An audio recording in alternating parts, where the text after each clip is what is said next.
Hello, welcome back to A to B's Books. I'm Ryan, and today we are going to be going through my November TBR. I do need to do two things before we start picking books.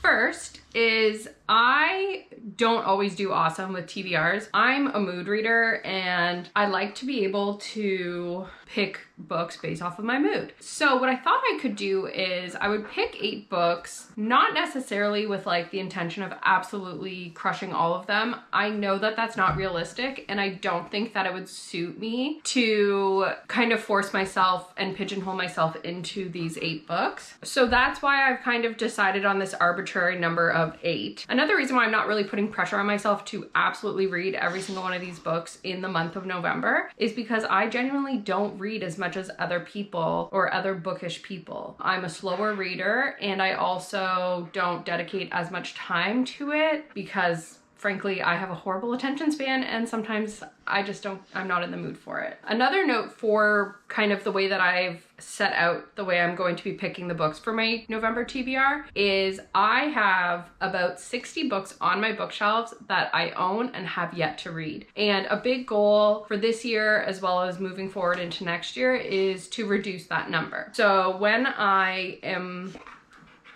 I'm so sorry. It's really hot. It's October 31st and it's 20 degrees outside Celsius, and that is just like tremendously warm. So the two of us together right now we're two hot mamas. What I will be doing is I have 2 wheels. One has the numbers 1 through 6, and that wheel will dictate how many pulls I choose from the TBR jar. So these are all the books that I own, written down on pieces of paper that I'll choose from. And then the other side on the left is about 50 prompts that I got from this website here. And I literally just copy pasted the first 50, removed a few that like I knew I really wouldn't succeed with, like memoirs and stuff. Those really just aren't for me. It's more probably around 45 options, to be honest. First, I will spin the number of physical, I call it my PTBR, my physical TBR of like what I want to read and own. I will spin the number,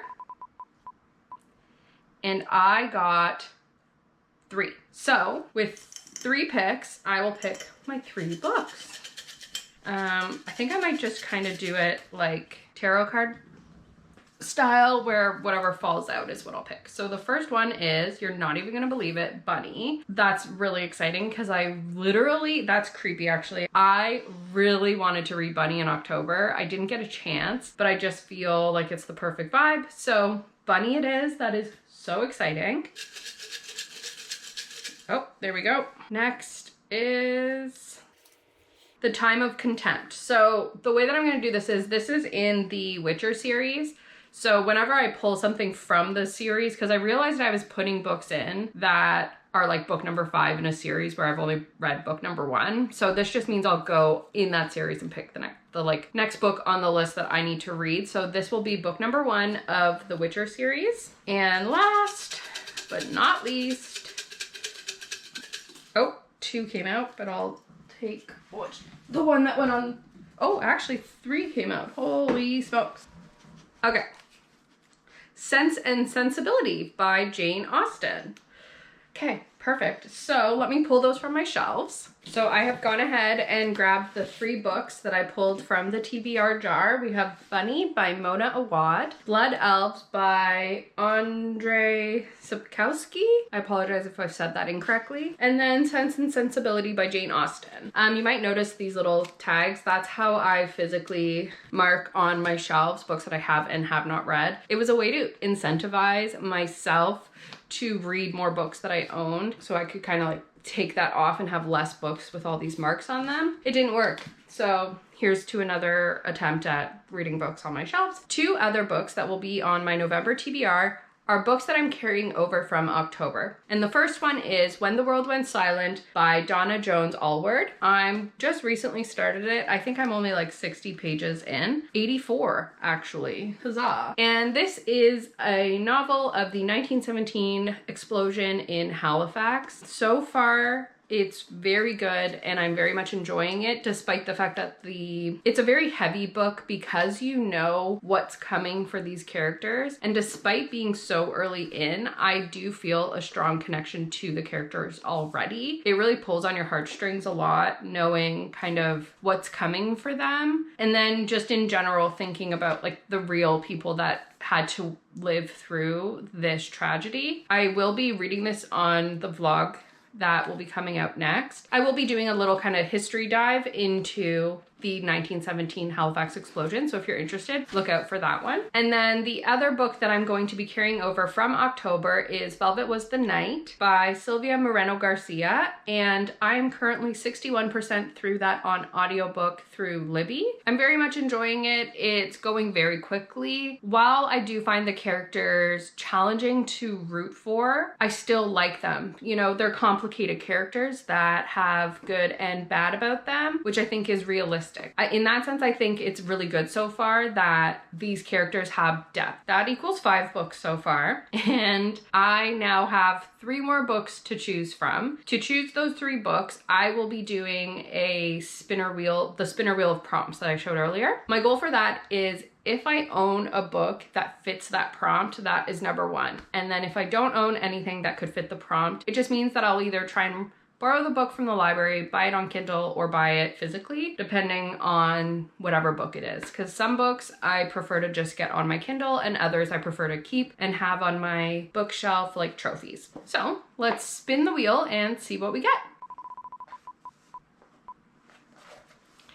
And it landed on historical fiction set in an Asian country. And this is kind of creepy because I just said I wanted to read Rue. So this starts off in Vietnam, goes through to Malaysia, and then lands us in Quebec, Canada. I thought that since this, I don't know honestly how much of this book is genuinely set in Vietnam as well as Malaysia, but I'm hoping a good chunk so that I did this prompt justice. I hope that it's not like, you know, a couple pages and then we're in Quebec. If that's the case, I will put this prompt back into the wheel because I don't want to cheat myself from having a historical fiction set in Asia, because I think that's kind of the best way for me to learn about history is through historical fiction. It helps me engage with it a bit better and also prompts me to do research on things that I wouldn't have known to do research on otherwise. Rue, which I did feature this in the end of year tag, so it's kind of creepy that I got that prompt, as well as Bunny, because that was also on my end of year. So it's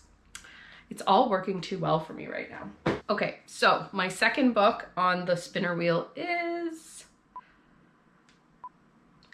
a book about a road trip or long voyage.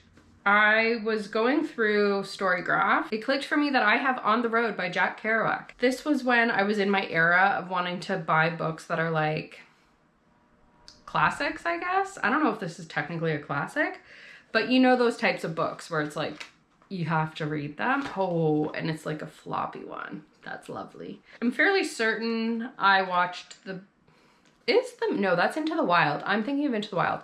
So I have no idea really much about this. The reason I chose it is it tells the story of 2 friends who do a cross-country road trip. So it genuinely fits the prompt wonderfully. And so let's spin for my last book pick on the November TBR.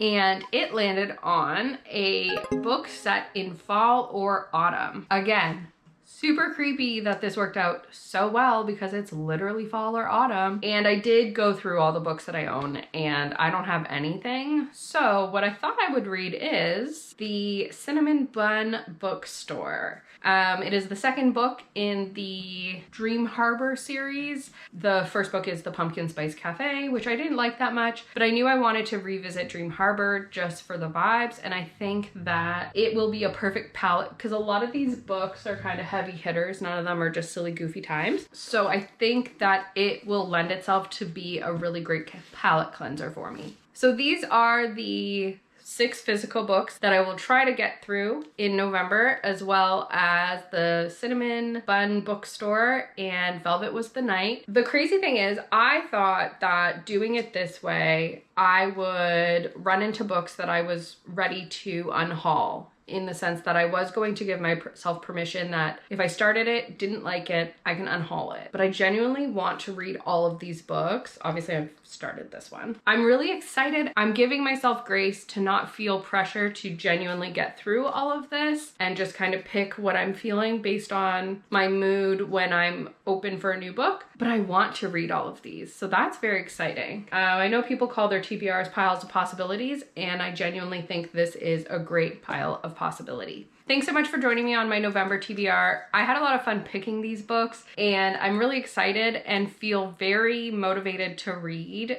and attempt to genuinely get through all of these. I very much appreciate you sticking to the end. If you liked this video, please let me know by liking it, subscribe if you aren't already, and I'll see you guys in my next video. Thanks so much. Bye. So these are...